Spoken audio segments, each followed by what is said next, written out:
నాన్న ఈ కొబ్బరి బొండం నీళ్ళు తాగు, ఎందుకురా అనవసరంగా డబ్బులు ఖర్చు పెడతావు, ఒక టీ ఇప్పిస్తే సరిపోదా. పిల్లలు తన కోసం ఖర్చు పెట్టకూడదనే పిసినారి నాన్న 2 జతల బట్టలతో, చిరుగుల బనియంతో, మామూలు చెప్పులతో నిరాడంబరంగా జీవిస్తారు.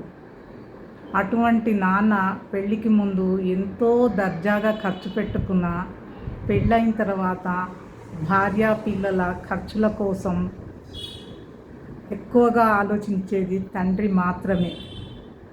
నాన్నతో స్కూల్కు వెళ్ళినా, కాలేజీకి వెళ్ళినా, షికార్కు వెళ్ళినా ఆ సంతోషమే వేరుగా ఉంటుంది. పిల్లలు ఎప్పుడైనా సరే తల్లిదండ్రుల మంచితనాన్ని అర్థం చేసుకొని ఎటువంటి పరిస్థితుల్లో కూడా వాళ్లకు చెడ్డ పేరు రాకుండా చూస్తే చాలు. జన్మనిచ్చినందుకు వాళ్ళ రుణం తీర్చుకున్న వాళ్ళం అవుతాం.